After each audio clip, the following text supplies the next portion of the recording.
Bienvenue à la chapelle en ligne. Je suis tellement content d'être avec toi aujourd'hui. Si tu ne me connais pas, je m'appelle Jean-Philippe. Je suis le pasteur de la chapelle à Québec. Je suis tellement reconnaissant d'être avec toi aujourd'hui, d'avoir le privilège, l'honneur d'apporter le message à la chapelle en ligne aujourd'hui. C'est tranquillement la fin de l'été. Tellement content que tu sois avec nous aujourd'hui. Si tu es là pour la première fois, bienvenue à la chapelle en ligne.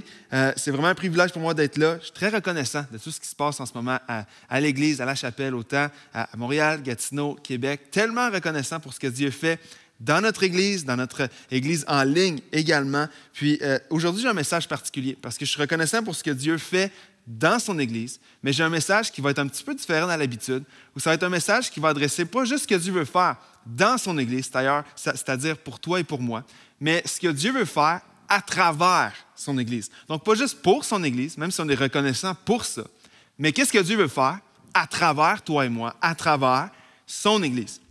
Puis aujourd'hui, si tu as une Bible, je t'invite à aller avec moi dans le livre des Actes. Actes, au chapitre 8, on va être dans ce livre-là, tout le message. Puis voici le contexte. Dans les Actes, c'est le début de l'Église. Alors aujourd'hui, petite branche, on est à l'Église, on fait l'Église ensemble, on est l'Église. Mais dans le livre des Actes, c'est le récit des premiers moments de l'Église telle qu'on la connaît. Alors on est dans Acte 8, début de l'Église, et Jésus vient de donner la mission à tous ses disciples. La mission, c'est quoi? C'est d'annoncer l'Évangile, c'est d'annoncer Jésus, d'annoncer l'amour, la grâce, le pardon de Jésus partout, à tout le monde. Et l'Église est porteuse de cette mission-là. Et on retrouve dans Acte 8 un homme de Dieu qui s'appelle Philippe. Philippe, c'était un des leaders de l'Église de l'époque. C'était un des hommes de Dieu, un des piliers des premiers moments de l'Église. Puis Philippe, c'était un leader. Et on va voir ensemble le récit de son histoire, un chapitre de son histoire, de sa rencontre avec un homme éthiopien, un haut dignitaire éthiopien. Et dans Acte 8, on va voir ce que cette histoire-là a à nous dire pour nous aujourd'hui. Donc, Acte 8, versets 26 à 40 ensemble. Je sais, c'est beaucoup de versets à lire, mais c'est pour comprendre tout le contexte. Tu vas survivre. C'est juste quelques versets. Puis ensuite de ça, on plonge dans ce que ça veut dire pour nous aujourd'hui. Acte 8, 26. Un ange du Seigneur s'adressa à Philippe en disant « Lève-toi et va en direction du sud, sur le chemin qui descend de Jérusalem à Gaza, celui qui est désert, le chemin qui est désert. » Il se leva immédiatement. Pas demain, pas dans 6 mois, pas juste dans 3 mois quand il y a eu toutes les réponses. Non, Philippe se leva immédiatement quand Dieu lui a demandé et il se mit en route. Et voici qu'il rencontra un haut dignitaire éthiopien, administrateur des biens de Candace, reine d'Éthiopie.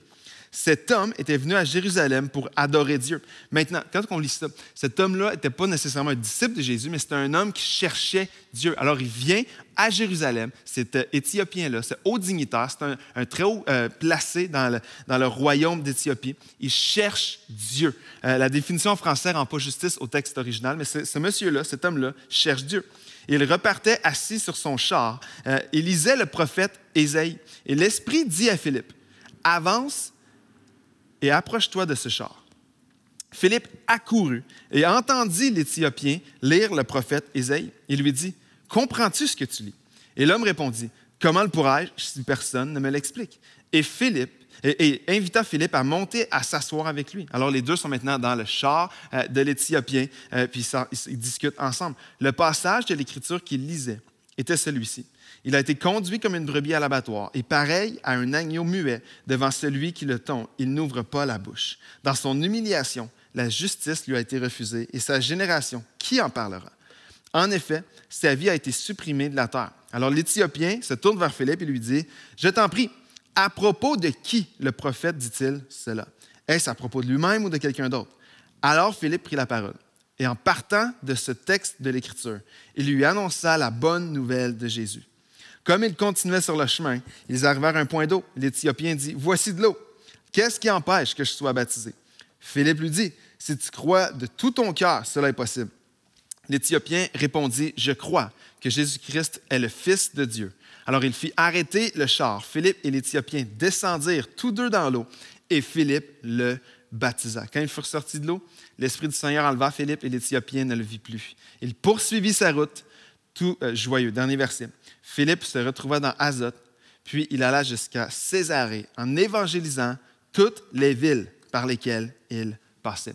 Le titre de mon message d'aujourd'hui, c'est « Je suis disponible. Mets-le dans le chat. Si tu écoutes le message, mets-le dans le chat. Je suis disponible. Disant, Seigneur, si tu cherches quelqu'un pour annoncer ton message, si tu cherches quelqu'un pour te servir, pour donner, pour être utilisé par toi, mets une main comme ça dans les commentaires. Mets ton nom dans les commentaires. Dis, Seigneur, moi, je suis disponible. C'est le titre de mon message d'aujourd'hui. Et j'aimerais dire en commençant que Dieu, jamais dans toute la Bible, Dieu n'a cherché des gens qui étaient parfaits. Dieu ne cherchait pas les gens qui avaient le plus de ressources. Dieu ne cherchait pas les plus éduqués. Dieu ne cherchait pas ceux qui avaient les plus beaux bâtiments jusqu'à aujourd'hui. Dieu ne cherche pas les églises qui ont les plus beaux bâtiments. Il ne cherche pas les gens qui sont le plus calés théologiquement. Dieu cherche des gens disponibles. C'est ce que Dieu cherche par-dessus tout. Dieu cherche des gens disponibles. Dieu cherche des églises qui vont être disponibles pour annoncer l'Évangile, pour servir les gens dans le besoin. C'est ce que Dieu cherche.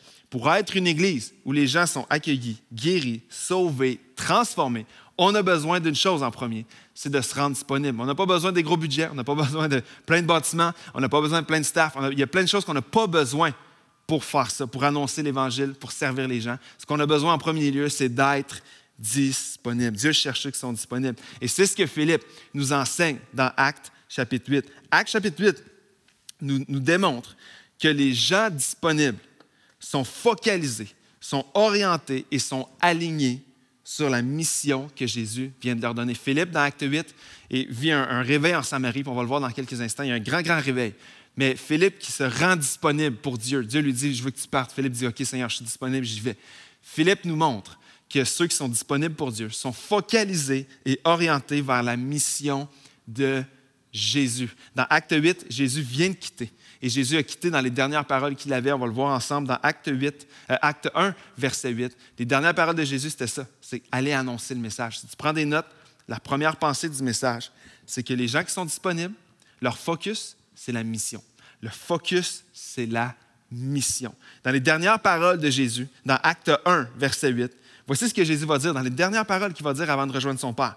Le Saint-Esprit descendra sur vous, ça c'est juste que sur toi et sur moi, vous recevrez sa puissance et vous serez mes témoins à Jérusalem, dans toute la Judée et la Samarie et jusqu'au bout du monde. Ce que Jésus est en train de dire comme dernière parole avant de rejoindre son Père, le Saint-Esprit va venir sur vous et il va vous donner la puissance d'aller annoncer le message de l'Évangile, pas juste autour de toi, mais partout, à tout le monde que tu vas rencontrer. Les dernières paroles de Jésus, ce n'était pas « Vous allez aller à l'église une fois par semaine, vous allez écouter des messages, vous allez écouter de la bonne musique avec des belles paroles, vous allez peut-être des fois avoir des débats théologiques sur différents thèmes dans la théologie. » Ce n'est pas du tout ce que Jésus a enseigné dans ses dernières paroles. Il n'a pas dit « Maintenant, je m'en vais, vous allez aller à l'église, vous allez écouter des podcasts une fois de temps en temps, vous allez écouter des messages, écouter de la louange quelques fois si vous n'avez rien d'autre à écouter. » Ce n'est pas du tout ce que Jésus a dit dans ses dernières paroles. Jésus a dit, voici mes dernières paroles.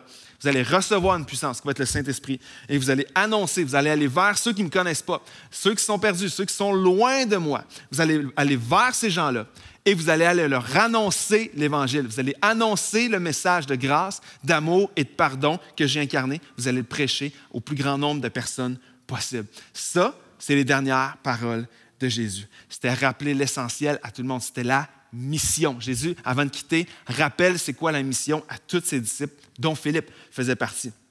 Ce que vous avez reçu, ce que Jésus est en train de dire, ce que vous avez reçu, vous allez le communiquer, vous allez le partager et vous allez le proclamer partout autour de vous. La pensée de Jésus, c'était vraiment que chaque croyant, chaque disciple allait être capable de propager le message et allait être en mission parce que le focus de l'Église devrait être la mission. On n'existe pas juste pour faire des belles rencontres, de se rassembler ensemble une fois par semaine, faire des 5 à 7 une fois ou 2 semaines. Tout ça fait partie de la mission, mais notre mission, c'est de rejoindre les gens qui sont loin de Dieu, d'être une Église pour ceux qui ne sont pas encore à l'Église. Et Philippe avait compris ça parce qu'il nous montre l'exemple. Au verset 26 d'Acte 8, un ange du Seigneur s'adressa à Philippe en disant « Lève-toi et va en direction du sud, sur le chemin qui descend de Jérusalem à Gaza, celui qui est désert. » Il se leva immédiatement et se mit en route. L'ange de l'Éternel va le voir, va voir Philippe et dit « Philippe, c'est bien beau ce que tu vis, il y a un réveil, on le voit dans quelques secondes ensemble, il y a un réveil qui prend place en Samarie. Mais maintenant, voici, Dieu t'appelle à aller sur cette route-là, vers là-bas. » Mais tu remarqueras dans le texte que l'ange ne donne pas aucun détail. Il ne donne pas d'itinéraire, il ne donne pas de destination claire, il ne dit pas pourquoi il faut qu'il fasse là, qu'il est là-bas, il ne dit pas comment il faut qu'il se rende, il ne dit pas quoi qu'il va faire une fois rendu là-bas. Tout ce qu'il lui dit, c'est que Dieu t'appelle à aller vers là. Et qu'est-ce que Philippe va faire? Philippe se lève. sans poser une question, sans sortir toutes sortes d'excuses pour dire pourquoi je ne pourrais pas y aller, ça ne marche pas dans mon horaire, je n'ai pas assez de détails, qu'est-ce que tu veux que je fasse, Seigneur? Pas demander de détails, pas d'excuses, pose pas de questions. Tout ce que Philippe fait, c'est qu'il obéit à Dieu. Pourquoi? Parce que Philippe était orienté, était focalisé sur la mission. Si Dieu me dit d'aller là, je vais aller là. Si Dieu me dit de faire ça, je vais le faire. Si Dieu dit de parler à cette personne-là, je vais lui parler à cette personne-là. Puis c'est vraiment particulier parce que lorsque l'ange de l'Éternel vient voir Philippe, Philippe est en Samarie. Et en Samarie, il y avait un énorme réveil. C'est une saison incroyable. Pour un leader de l'Église comme Philippe, d'être en Samarie dans Acte 8, là, c'était le rêve parce qu'il y avait des baptêmes, des gens qui acceptaient le Seigneur et il y avait des gens partout. On baptisait des gens qui acceptaient le Seigneur, des vies transformées, des guérisons, plein de belles choses que Dieu est en train de faire en Samarie. Mais au plein milieu de ça, Dieu arrive et lui dit, maintenant, tu vas prendre tes affaires et tu vas t'en aller sur cette route-là sans aucun détail, sans aucune explication. Et Philippe va répondre, oui Seigneur. Je me lève immédiatement. Pourquoi? Parce que Philippe était focalisé sur la mission. Il était prêt à mettre son confort de côté parce que la Samarie, c'était confortable pour lui. Il était prêt à mettre ses préférences, son confort de côté pour dire oui Seigneur. Parce que mon focus principal dans ma vie, c'est de te servir, c'est de t'obéir. C'est la mission pour laquelle tu m'as appelé. On ne lit pas que Philippe a dit juste quand ça va me tenter Seigneur ou quand Philippe a eu toutes les confirmations ou tous les détails. Il s'est levé immédiatement. Ma question pour toi aujourd'hui, c'est est-ce que toi aussi, tu es disponible? Est-ce que tu es disponible? Est-ce que moi, je suis disponible comme Philippe était disponible? Que si Dieu dit, je veux que tu ailles là, je vais y aller, Seigneur. Si Dieu dit, parle à cette personne-là, je vais aller parler, Seigneur. Si Dieu dit, sers-moi maintenant, là où tu es en ce moment, est-ce que tu es prêt à le faire comme Philippe l'a fait? Est-ce que tu es disponible? Il y a de ça quelques semaines, avec la famille, on a voulu aller manger au restaurant. Puis alors qu'on arrive au restaurant, on arrive pour ouvrir la porte est barrée. La porte ne s'ouvre pas et on voit une feuille dans la fenêtre du restaurant qui dit « Nous sommes désolés, nous sommes fermés parce que nous avons une pénurie de personnel qui nous force à fermer l'établissement les lundis et les mardis. » Littéralement, le restaurant qui était ouvert avant la pandémie, maintenant, est fermé par manque, par pénurie de personnel. Puis on le voit partout, hein? Le mot pénurie, c'est le mot de l'année jusqu'à maintenant, que ce soit de pénurie d'employés, pénurie de personnel, pénurie de matières premières, les chaînes d'approvisionnement qui sont toutes déraillées en ce moment. Il y a des pénuries partout dans toutes sortes de domaines, des pénuries de puces électroniques, des pénuries de produits alimentaires, des pénuries de voitures. Il y a des pénuries partout en ce moment dans la saison dans laquelle on est. Mais j'aimerais te suggérer aujourd'hui une chose, que la plus grande des pénuries, ce n'est pas la pénurie de personnel, ce n'est pas la pénurie de puces électriques, de voitures ou de matières premières. La plus grande pénurie qu'on a en ce moment, c'est le manque d'ouvriers dans l'œuvre de Dieu, dans le royaume de Dieu. La plus grande pénurie, qui j'aimerais même te dire, dure depuis 2000 ans, c'est la pénurie d'ouvriers en mission dans le royaume de Dieu. Jésus lui-même disait, la moisson est blanche. Ça veut dire que Dieu est en train de dire, je veux faire une œuvre partout. Il y a des gens qui attendent juste de recevoir le message, d'être aimés, d'être servis, de recevoir le message de quelqu'un. Mais il n'y a pas assez de gens qui sont prêts à être en mission pour aller voir ces gens-là, aimer ces gens-là, servir ces gens-là. La plus grande pénurie auquel on fait face en ce moment, c'est la pénurie d'ouvriers dans le royaume de Dieu. La pénurie de gens qui sont disponibles pour dire, Seigneur, utilise-moi, je suis prêt à mettre mes préférences de côté, je suis prêt à mettre mon agenda de côté, mes choses de côté, pour te servir, Seigneur, pour annoncer ton message. Seigneur, ça, c'est la plus grande pénurie.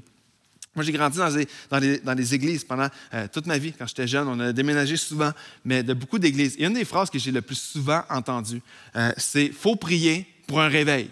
Il faut prier que Dieu amène un réveil dans notre église, dans notre ville. Puis peut-être que tu es de l'autre côté de ton écran, puis toi-même, tu as déjà prié cette prière. J'ai déjà prié cette prière, j'ai prié cette prière encore. On prie pour ça, c'est sûr. Pas contre du tout de prier ça. Mais tu as probablement déjà été dans une église où tu as entendu quelqu'un dire ça. Il faut prier pour le réveil. J'entends encore ça partout. Puis je suis d'accord qu'il faut prier pour ça. Je suis d'accord qu'il faut prier pour une action de Dieu dans notre ville, dans nos églises, dans nos pays, partout. Je suis entièrement d'accord. Prions pour ça à tous les jours. Mais j'ai un problème théologiquement avec ça. Nulle part dans la Bible, tu vas retrouver que Jésus nous a demandé de prier pour un réveil. Jamais. Il n'y a aucun verset, peut-être dans ta Bible, tu as un verset, si tu le trouves, envoie-moi-le, peut-être que moi, il me manque dans ma Bible. Mais je n'ai jamais vu un verset où Jésus nous a dit « Priez pour que mon Père envoie un réveil dans votre ville ». Je n'ai jamais vu ça. Par contre, de l'autre côté, j'ai vu à plusieurs endroits Jésus qui dit « Priez pour des ouvriers dans la moisson ». Jésus ne dit pas « Priez pour qu'il y ait un réveil, pour que Dieu vienne faire une œuvre ». Jésus dit « Mon Père veut faire une œuvre. Tout ce qui lui manque, C'est des ouvriers pour le faire. Priez donc le Père qu'il envoie des ouvriers dans la moisson. C'est ce que Jésus nous enseigne à faire.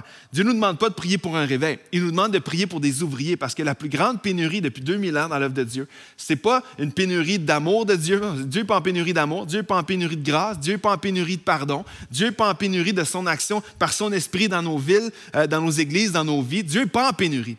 Mais la seule pénurie qui existe dans le royaume de Dieu, c'est des ouvriers qui sont disponibles. Des ouvriers qui vont dire, Seigneur, moi je suis là, utilise-moi, sers-toi de moi, je veux te servir, je veux aller voir les gens, je veux prêcher. Ça, c'est une pénurie dans le royaume de Dieu. La question, c'est de savoir, est-ce que Dieu va trouver des gens dans notre église, à la chapelle, peut-être dans ton église, si tu viens d'une autre église et que tu écoutes ce message, est-ce que Dieu va trouver des gens qui vont dire, Seigneur, je suis disponible, envoie-moi dans ta moisson, envoie-moi comme Philippe, envoie-moi te servir, envoie-moi annoncer ton message. Parce que ça, c'est la plus grande pénurie qu'on a en ce moment. Et la mission, ça n'a jamais été juste d'écouter de la bonne musique, venir à l'église, rencontrer des gens peut-être après la réunion, prendre un café, profiter de tout ce que l'église offre. La mission, ce n'est pas juste d'être à l'église. La mission, c'est d'être les mains, les pieds, la bouche de Jésus. Oui, à l'église, mais partout, que ce soit à l'école, que ce soit au travail, que ce soit en auto, que ce soit au gym, que ce soit dans nos activités, d'être en mission, de dire, Seigneur, je suis en mission, envoie-moi. Partout où je vais, utilise-moi comme tu as utilisé Philippe. C'est un changement de paradigme pour plein de gens. Parce que la mission, ce n'est pas juste d'être à l'Église. La mission, c'est que toi et moi, on est appelés à être l'Église partout où Dieu nous appelle à être dans nos vies. Alors, voici le changement de paradigme. Ça veut dire que peut-être tu écoutes ce message, puis que tu es un mécanicien, mais j'aimerais te dire que tu n'es pas un mécanicien. Tu es un disciple de Jésus en mission qui répare des autos. Ça, c'est quelqu'un qui est focalisé sur la mission. Ça veut dire que je ne suis pas juste un mécanicien.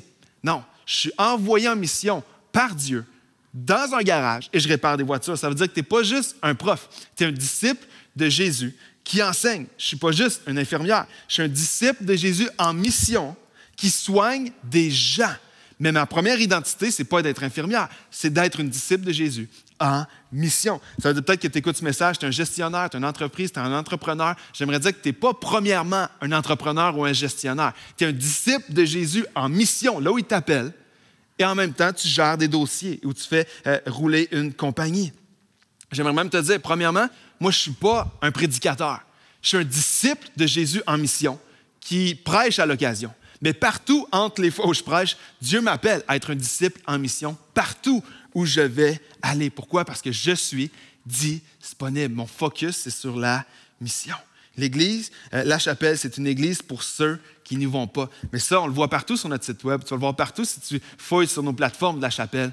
Mais j'aimerais dire que cette phrase-là est vraie juste si elle est composée de gens qui disent à Dieu, je suis disponible. Seigneur, je suis en mission. Mon focus, c'est la mission. Notre prière, notre mission, c'est d'être les mains, les pieds de Jésus pour rejoindre les gens qui sont loin de lui. Notre mission, c'est de rejoindre les gens qui sont loin de Dieu, d'en faire des disciples de Jésus qui, à leur tour, vont faire d'autres disciples. Paul va même s'adresser à certains croyants qui étaient devenus passifs pendant une saison de leur vie. Dans Romains 10, il va annoncer, il va adresser avec des chrétiens de Rome qui étaient devenus passifs en mission. Ils n'étaient plus en mission du tout. Il va leur dire dans Romains 10, toute personne qui fera appel au nom du Seigneur sera sauvée. Merci Seigneur, c'est vrai ça. Toute personne qui va appeler, qui va dire Seigneur, je mets ma foi en toi, va être sauvée. Parfait. Mais voici Paul, ce qu'il va dire. Mais comment feront-ils appel à celui en qui ils n'ont pas cru? Et comment croiront-ils en celui dont ils n'ont pas entendu parler? C'est-à-dire que les gens, aussitôt que quelqu'un se tourne vers Dieu, se repent, mais sa foi en lui va être sauvée. Parfait, merci Seigneur. Mais comment ces gens-là vont savoir à qui se tourner si personne ne leur a parlé de Jésus? Il continue. Et comment entendront-ils parler de lui si personne ne l'annonce? Si personne s'en va annoncer Jésus, si dans ton entourage à toi, personne va annoncer Jésus, comment ces gens-là vont savoir qui est Jésus et ce qu'il a fait pour eux? Et comme il est écrit, qu'ils sont beaux les pieds de ceux qui annoncent la bonne nouvelle. Moi, je prie que Dieu trouve des gens en mission ici à la chapelle. Je prie que Dieu te trouve en mission. Lorsque Dieu va t'appeler comme Philippe, que tu puisses dire, je suis disponible, Seigneur, envoie-moi. Le focus, c'est notre mission. Et quand notre focus, c'est la mission, on va comprendre rapidement dans ce texte-là que notre cœur, ça devient les gens. Notre focus, c'est la mission de Jésus. Mais pour que notre focus soit la mission, notre cœur, ça doit être les personnes. Le cœur de la mission de Dieu, c'est les gens. Une personne à la fois. Dans Acte 8, ça nous démontre que Dieu, ce n'est pas juste le Dieu des grandes foules, mais c'est aussi le Dieu des personnes, des individus, les gens. Parce que non seulement en Samarie, il y avait un grand réveil, des centaines, des milliers probablement de personnes qui commençaient à grandir. L'Église grandissait. Dieu faisait une œuvre extraordinaire en Samarie. Il y avait une foule de croyants qui étaient en train de grandir en Samarie. Mais le cœur de Dieu était tourné vers une personne, l'Éthiopien, auquel il va dire, Philippe, je t'appelle à aller rencontrer cette personne-là. Et nous, on lit ça rapidement d'un verset à l'autre. Dieu appelle Philippe. Philippe se lève immédiatement, s'en va rencontrer cet homme-là. Mais si tu prends une carte puis tu regardes géographiquement les 2 points, là où Philippe était et là où Dieu appelle Philippe à aller rencontrer l'Éthiopien, il y a 270 kilomètres de distance. Maintenant, nous, on ne lit pas ça dans la Bible, il faut que tu fasses un peu de recherche. Mais réalise une chose, il n'y avait pas de voiture, pas d'avion, pas de train. Philippe doit parcourir 270 kilomètres. Partir d'un réveil où l'Église grandit et c'est fou ce qui se passe là. Et Philippe doit partir de là, aller faire 270 kilomètres pour aller rencontrer un gars, un dignitaire éthiopien qui l'attend là, que Dieu l'appelle à annoncer l'Évangile. Une des choses que ce texte-là nous montre, c'est que le cœur de Dieu n'est pas juste tourné vers les foules, mais aussi tourné vers les gens. Une personne à la fois. Dieu voyait l'Éthiopien à 270 kilomètres qui avait besoin d'entendre le message. Il dit à Philippe, Philippe, c'est toi que j'appelle. Je veux que tu ailles là-bas. Dieu va envoyer Philippe annoncer, proclamer le message de la foi à une personne.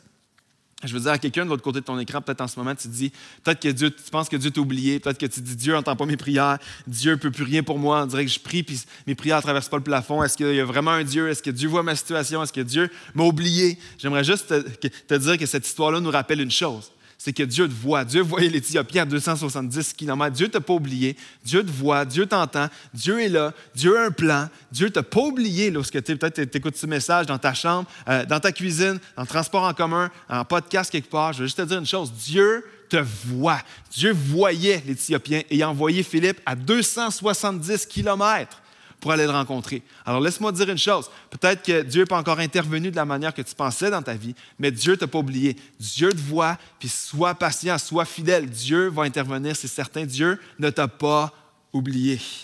Le cœur de Dieu est tourné vers les personnes. Dieu est concerné par les personnes. Pendant qu'on est ensemble en ce moment, alors que tu écoutes ce message, alors que je prêche ce message, Dieu est concerné par les gens qui sont autour de nous, ton voisin qui est dans sa maison, qui est tout seul, qui ne connaît pas Jésus, ton autre voisin d'en face qui ne le connaît pas, les personnes au restaurant pas trop loin, dans un café pas trop loin. Dieu est concerné par les gens qui sont loin de lui. Et il appelle les croyants, ses disciples, toi et moi, à dire, Seigneur, on est disponible pour y aller, pour aller annoncer le message. J'étais tellement touché, il y a de ça quelques semaines à Québec, on a un de nos musiciens qui s'appelle Vincent, qui est un super guitariste, un virtuose de la guitare. Le gars, c'est une machine à la guitare. Il arrive toujours dans les premiers, à 6 heures le matin, s'installer, pratiquer, être là avec l'équipe. On fait l'église ensemble, on fait les réunions ensemble, puis Vincent sert d'une manière irréprochable. Semaine après semaine, il a un cœur incroyable, c'est un adorateur incroyable. Mais déjà d'arriver à 6 heures, peu de bénévoles arrivent à 6 heures à l'église. Vincent arrive à 6 heures. Aussitôt que la réunion se termine, personne ne blâmerait Vincent de juste ramasser ses choses, tranquillement dire bye aux gens et s'en aller se reposer à la maison. Personne ne le blâmerait, au contraire. Puis j'étais tellement touché il y a quelques semaines de voir Vincent qui arrive tôt le matin, comme d'habitude, s'installe, sert de manière exceptionnelle. Lorsque la réunion se termine, il y a un homme qui était à l'église ce dimanche-là. Puis en toute honnêteté, c'est un homme qui avait l'air de vivre dans la rue, un itinérant, très, très poqué par la vie. Le monsieur avait l'air magané, il se sentait mauvais, il était tout sale, il était à l'église, puis il était en avant, puis ce monsieur-là était tellement touché ce dimanche-là, il était juste sur le côté, en avant, puis le monsieur pleurait, était tellement touché par tout ce qu'il vivait, beaucoup de choses qui brassaient dans son cœur à ce moment-là. Puis alors que l'église, la réunion vient de terminer, les gens parlent, les gens commencent à quitter tranquillement. À un moment donné, quelqu'un vient me dire « Hey, regarde Vincent là-bas ». Puis alors que je me retourne, je vois Vincent qui est là, en avant dans le coin, presque personne ne pouvait les voir. Puis Vincent prend cet homme-là dans ses bras, puis il commence à prier avec lui. Puis pendant de longues minutes, il prie avec lui, il l'encourage. Puis moi, j'étais juste un observateur du coin de l'œil de ça. Mais de voir Vincent, qui, lui, était sur stage, joue la guitare, arrive tôt le matin, pourrait juste ramasser ses choses et s'en aller. Pour moi, Vincent a incarné c'est quoi le cœur de Dieu pour les gens, les personnes. On n'est pas ici pour faire un show. L'Église, c'est pas juste de venir faire des chansons, d'être à l'Église puis s'en aller.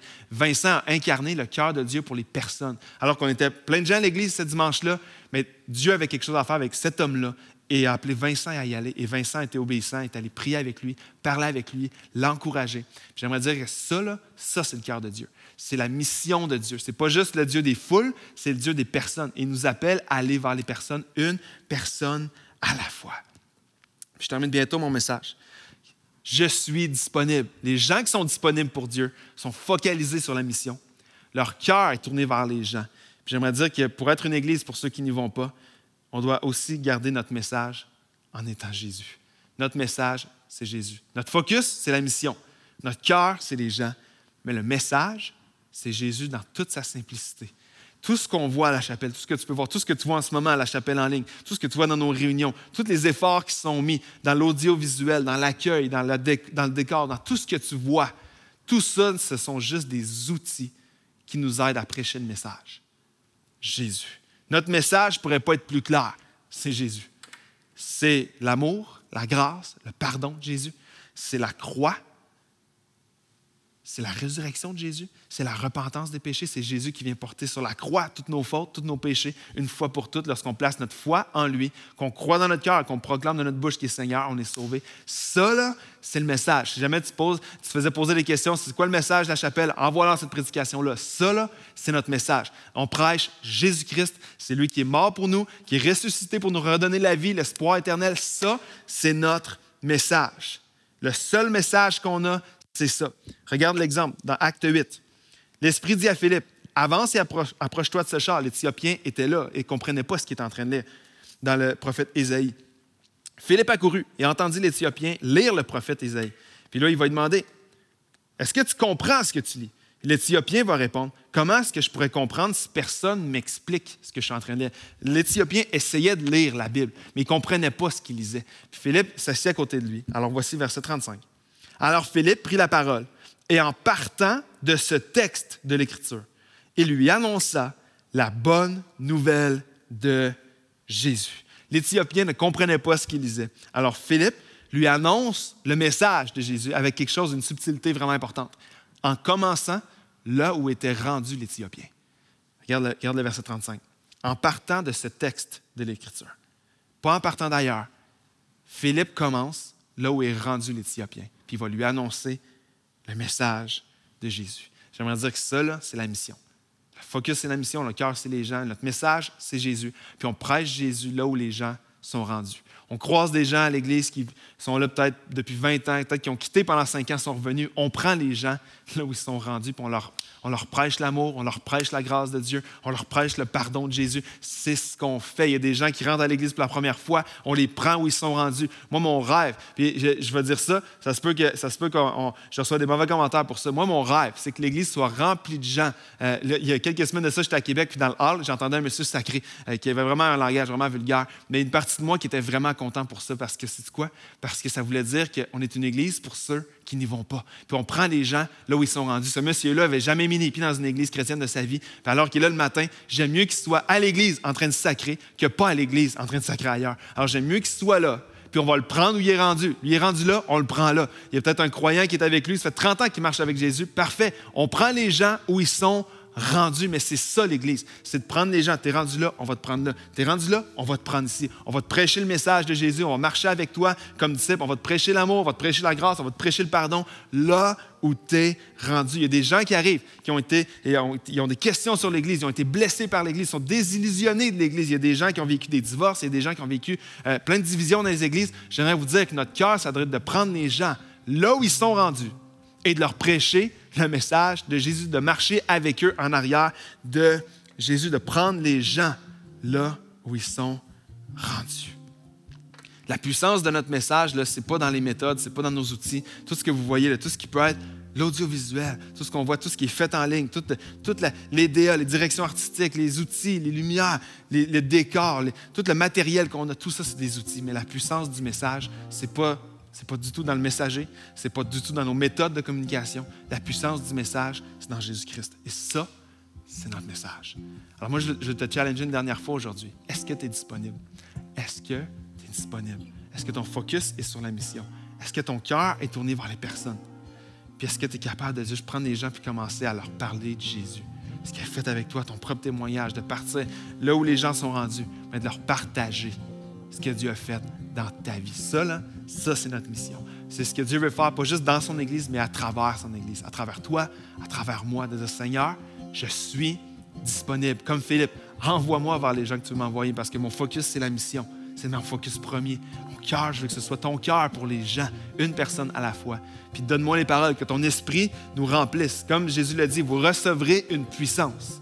Vous allez proclamer, vous allez être mes témoins. Seigneur, remplis notre bouche, remplis notre cœur d'amour pour être capable de proclamer le message de Jésus. Puis c'est comme ça qu'on va être une église pour ceux qui n'y vont pas. Je vais prier pour toi, puis ensuite on va répondre à ce message par un temps de louange. Seigneur, je te prie pour chaque personne. De l'autre côté de leur écran, je te prie pour moi en premier. Seigneur, viens renouveler notre cœur, viens renouveler notre foi, viens renouveler notre focus, Seigneur, sur la mission que tu nous as donnée. Seigneur, s'il y a des gens qui sont croyants de l'autre côté de l'écran, Seigneur, renouvelle-les. Renouvelle notre passion, renouvelle notre ferveur, Seigneur, pour se lever et aller te servir, aller annoncer, aller proclamer, aller te représenter partout où tu vas nous appeler à être, partout où tu vas nous appeler à aller, Seigneur, que ce soit au travail, que ce soit à l'école, dans nos activités, que ce soit même à l'église, que ce soit partout où on va. Seigneur, que notre focus premier soit ta mission, que ton cœur devienne le nôtre pour les personnes, pour les gens, Seigneur, comme Vincent qui va prier pour cet homme-là. Seigneur, donne-nous ce cœur-là, donne-nous ce cœur-là pour chaque individu. Puis donne-nous, Seigneur, par ton esprit, le courage d'ouvrir notre bouche et de proclamer le message de Jésus à ceux qui sont loin de toi. Parce que notre mission, c'est de rejoindre les gens qui sont loin de toi pour en faire des disciples qui vont faire d'autres disciples. Alors, Seigneur, je te prie pour chaque personne, je te prie pour notre Église, je prie qu'on rentre dans une saison cet automne, Seigneur, où ton action, l'action de ton esprit va être palpable, on va vivre des belles choses, pas juste parce qu'on va prier pour un réveil, mais parce qu'on va répondre à la prière de Jésus qui dit « Priez pour des ouvriers ». Mais nous, Seigneur, veut dire « On est disponible, on est là, Seigneur, utilise-nous ». Et on va vivre un réveil, pas parce que tu vas, par la pensée magique, envoyer un réveil, mais parce que tu vas trouver des ouvriers qui sont disponibles pour toi dans toutes nos chapelles, partout. Et je te prie avec foi, dans le nom de Jésus. Tout le monde dit Amen et Amen. La chapelle est là pour t'accompagner dans ton cheminement spirituel. Tu vas trouver toutes sortes de ressources sur notre site web et sur notre application. D'ici là, je te souhaite une bonne semaine. À bientôt.